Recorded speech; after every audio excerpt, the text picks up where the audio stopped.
Bonsoir à toutes et à tous et bienvenue pour cet édito stratégique du 16 juin 2024. Donc la partie fondamentale est gratuite. On va discuter des événements, notamment de cette dissolution.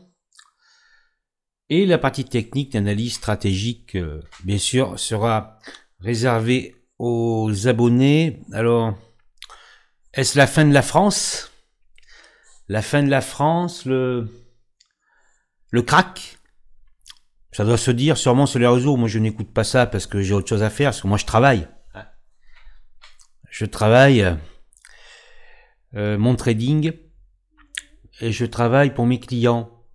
Voilà, le crack, la fin de la France avec les taux à 10 ans qui augmentent considérablement, la peur, justement, la peur que ça bascule un peu dans le chaos, la peur d'une crise financière, comme le dit notre cher ministre de l'économie, on emprunte plus cher que les Portugais. Voilà, alors, est-ce que c'est, je dirais, légitime tout ça, en fait? Est-ce que c'est réellement gravissime, ce qui se passe actuellement? Moi, je vous dirais que ça ne changera pas grand-chose. La politique reste la politique. Ce sont des personnes qui pensent, en premier lieu, je pense à leur carrière et qui vivent très bien et qui ne font pas leur travail pour une raison ou une autre. Voilà. Donc, faire son travail, c'est que lorsque vous êtes à la tête de l'État, vous faites le maximum pour vos concitoyens. Voilà. Pour moi, c'est très simple. Si vous voulez, c'est un peu pareil avec ce que je fais. Moi, j'offre un service, donc je vais essayer de produire le meilleur service. Voilà. Donc, pour moi, si vous voulez, tout ça, c'est du remue-ménage. Je vais bien sûr développer, parce que moi, je développe, je vous annonce pas que ce sera le crack ou c'est la fin de la France. Je développe mes arguments, d'accord? Donc, je vais développer tout ça. Et pour moi, on va bien sûr attendre. Cela ne changera pas grand-chose pour la vie des Français. Voilà, c'est mon avis, bien évidemment. Moi, je ne suis pas un politicien, mais je crois que dans la vie, il faut prendre du recul et on voit bien que là, mon analyse est plutôt juste, c'est-à-dire que ce sont des gens qui profitent de leur statut et qui ne font pas grand-chose pour les citoyens, et je pense que cela ne changera pas quel que soit le nouveau gouvernement. Il faut plutôt faire confiance en vous, en vos valeurs. Qu'est-ce que je peux faire pour progresser et arriver, je dirais, à la vie que vous souhaitez avoir. Voilà, c'est aussi simple que cela. Comme je l'ai maintes fois expliqué, la vérité de la bourse est sur les graphiques. Donc grâce à moi, il y en a qui ont vendu Ruby, au moment où il fallait le vendre, parce que je l'avais dit qu'elle s'effondrerait. Enfin, qu'elle s'effondrerait. Elle a perdu 20%. Il y en a qui ont vendu Nexity parce que j'ai dit que bon, là il y aurait probablement un retracement plus ou moins important parce que c'est une valeur qui fonctionne de cette manière, c'est-à-dire qu'il peut remonter très fortement. Mais là, comme on est sur une tendance baissière, il y a un retracement très important. Ils ont vendu Nexity, je dis bravo, parce qu'ils ont gagné de l'argent, ils l'avaient bien acheté. Je l'avais dit d'ailleurs qu'à ce niveau-là, à 8 et quelques euros, on pouvait se positionner. Et voilà, donc ils dégagent une plus-value, mais ce que je veux dire, c'est que moi, je vous incite jamais à vendre ou à acheter quoi que ce soit, je vous explique en fait. Je vous explique pourquoi, par exemple, selon moi, c'est une opportunité, etc., etc. Après, vous prenez votre décision, ça c'est très important, la décision vous appartient. Et comme je dis toujours, quelle que soit mon expérience, mes compétences, je peux commettre une erreur. D'accord? C'est clair. C'est ça le marché. Il faut pas dire oui, non, c'est... Il faut être humble et être conscient que l'on peut commettre une erreur, même si on est très compétent. Voilà.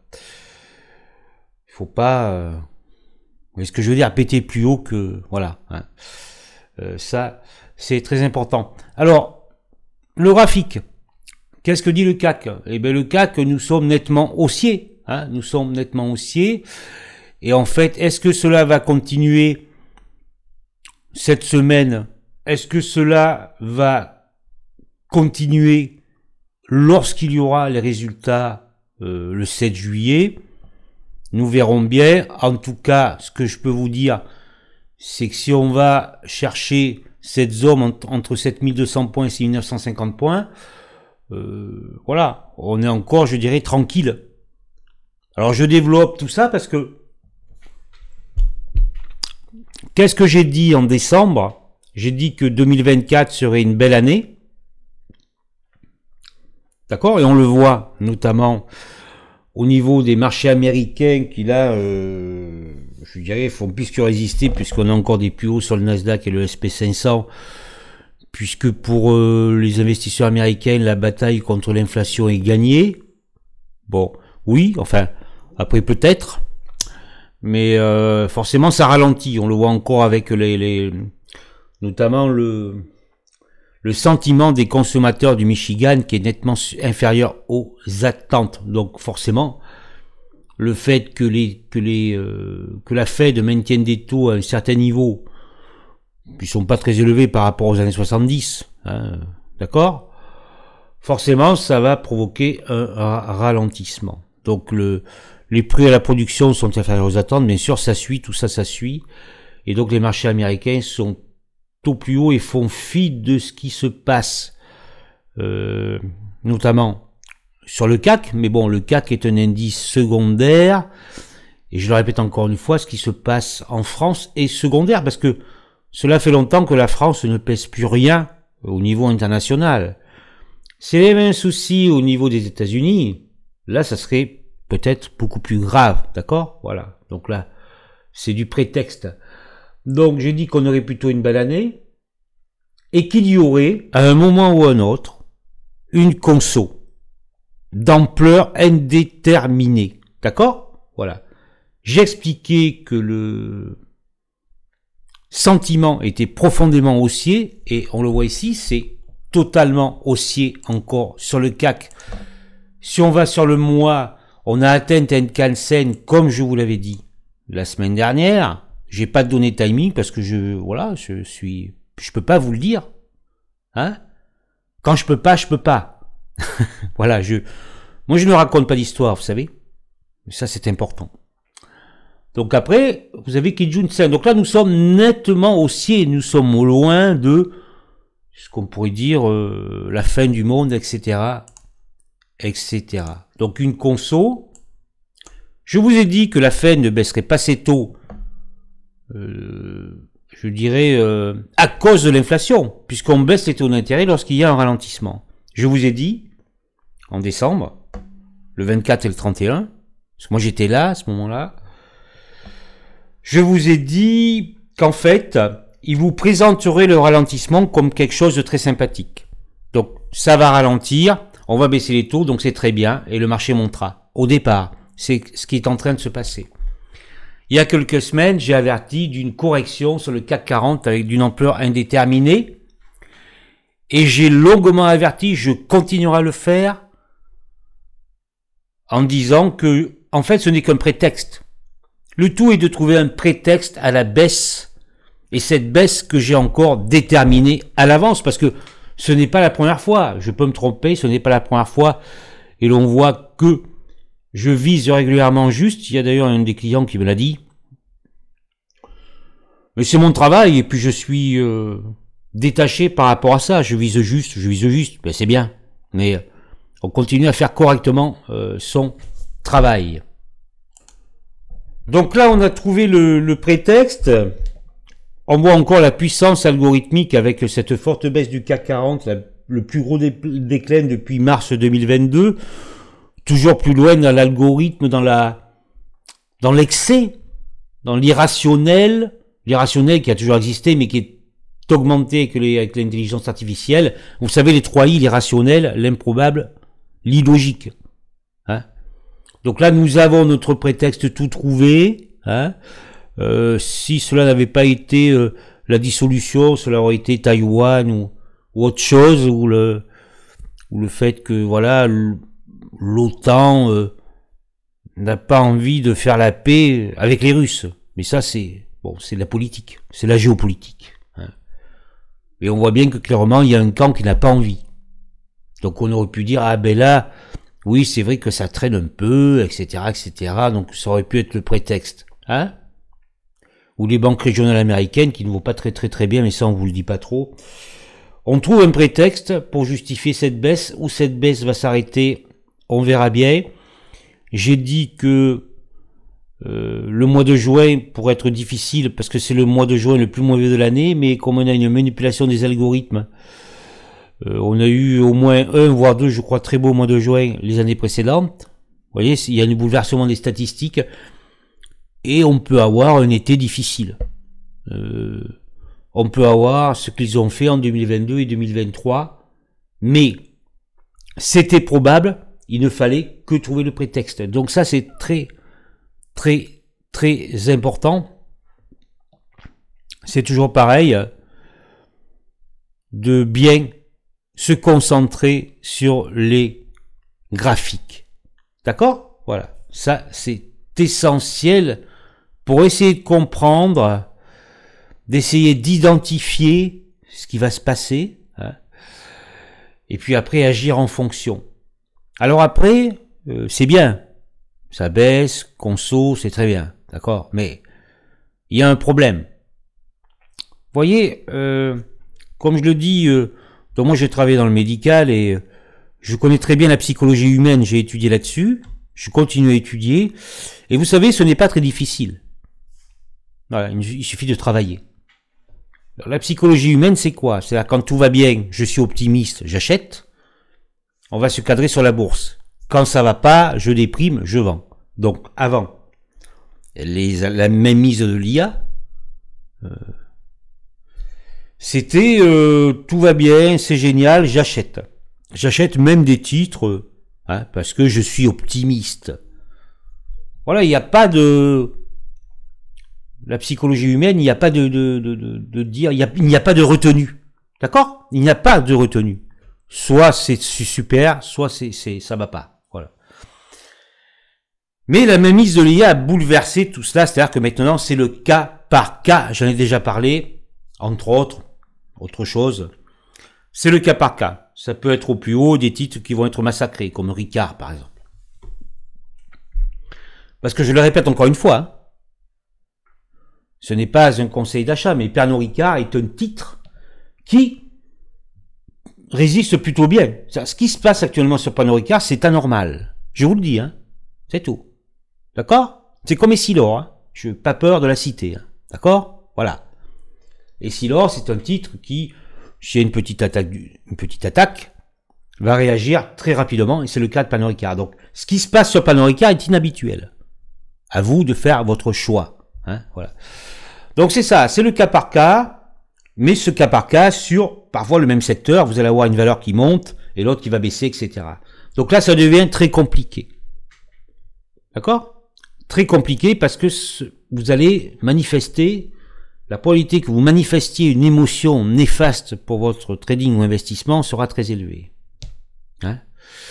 Donc il y a en fait, même pas deux, il n'y a qu'une seule solution pour contrer ce phénomène. Hein. Voilà, c'est de connaître la technique, d'accord? De connaître la technique et de connaître la cote. C'est-à-dire que connaître les valeurs qui vous feront gagner avec de la patience, parce que, je le répète, hein, c'est la patience. Des fois, on parle de plein de choses, mais on parle pas trop de la patience. La patience, c'est un vrai problème. Hein. Donc, quelles sont les valeurs qui me feront gagner en étant patient, voire très patient, et d'autres valeurs que vous savez que à ce niveau-là, vous pouvez acheter parce que vous allez gagner en swing trading. C'est tout. C'est la seule manière de contrer ce phénomène. Et puis après, voilà, vous le savez. Vous connaissez le graphique, vous connaissez les valeurs, donc après vous agissez. Vous n'hésitez pas. D'accord? Il faut que ce soit fluide, il faut que ce soit automatique. Et si vous partez sur une opération de court terme, vous savez que vous ne pouvez pas perdre une certaine partie de votre capital, donc vous coupez. C'est tout. Pas d'émotion, parce que l'émotion est nuisible au trading et à l'investissement. Alors, nous allons étudier tout ça. On voit cette zone ici des 7200 20 points, 6950 points. On va voir ce qui va se passer la semaine prochaine. Juste pour dire que bon, Monsieur Powell, ben oui, il fait son travail. Il a dit, ben finalement, on baissera les taux de 25 points en 2024 et de 100 points en 2025. Et que bien sûr, on n'agira pas trop tard. Il a dit ce qu'il a déjà dit. Voilà. Dans d'autres temps, s'il avait dit je baisserai de 25 points, ça aurait fait chuter le marché américain.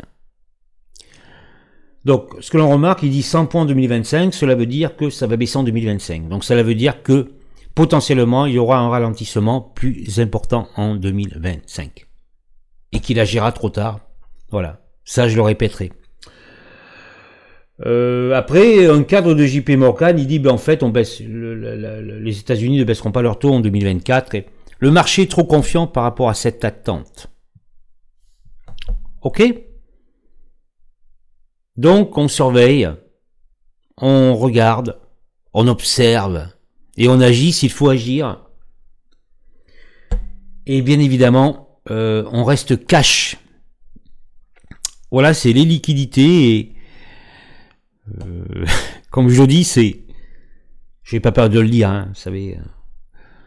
Voilà, au bout d'un moment, LVMH, il faut peut-être regarder. Hein, ce que je veux dire. Donc, ce que je veux dire, c'est que il faut peut-être avoir un petit peu de cash pour LVMH. Voilà, c'est tout. On pense à la valeur, à la création de valeur à long terme, et pas sur les mouvements de court terme. Voilà, pour cette analyse, je vais passer, bien sûr, mais ça, ce sera pour les clients, aux analyses techniques. J'ai prévu 5 analyses graphiques, je vais le faire, mais comme je le dis, vous savez, beaucoup pensent à faire du marketing et à être dans l'effet de mode, et notamment des crypto-monnaies pour vendre leurs produits. Voilà, moi je travaille à mon rythme, je travaille voilà, pour être performant pour mes clients, et je ne fais pas beaucoup de marketing parce que il y a une vie aussi à côté.